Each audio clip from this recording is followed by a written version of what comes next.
UN Deputy Secretary General Amina J. Mohammed called for a full humanitarian ceasefire in Gaza, adding that the UN remains committed to ensuring that Palestinians have a right to live in peace and dignity. Her remarks comes as the International Day of Solidarity with the Palestinian people was held on Wednesday in New York. In a statement on behalf of Secretary General Antonio Guterres, Mohammed said that dialogue resulting from the release of hostages must continue.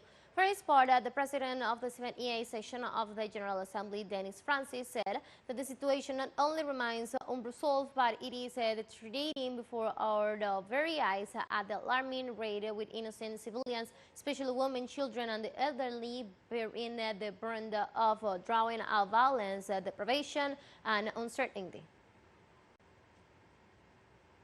As we mark this annual occasion for the 45th time, we must reflect on our collective failure to realize the inalienable rights of the Palestinian people and enable them to live in peace and dignity. For the past 6 days, the guns have fallen silent. We have seen the release of Israeli and foreign hostages held by Hamas and others since 7th of October, and the release of Palestinian prisoners from Israeli jails. This is a glimmer of hope in the darkness. The dialogue that led to this agreement must continue, leading to a full humanitarian ceasefire. UN Secretary General Antonio Guterres on Wednesday called for a decisive and irreversible move towards a two-state solution to the conflict between Palestine and Israel. On the occasion of the International Day of Solidarity with the people of the occupied territories, the UN chief called for unity and demand an end to the occupation and blockade of Gaza.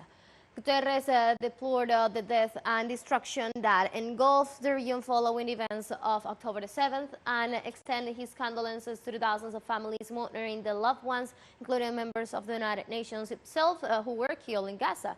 The Secretary General urged progresses towards a two-state solution based on UN's resolutions and international law, with Israel and Palestine living side by side in peace and security, with Jerusalem as the capital of both states. Are taking place to prolong the truce, which we strongly welcome, but we believe we need a true humanitarian ceasefire.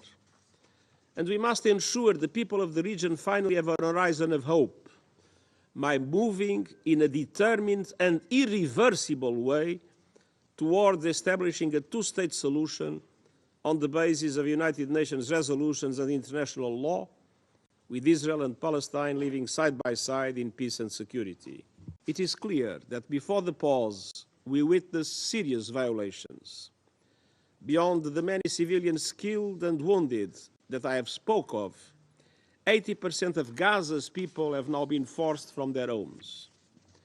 This growing population is being pushed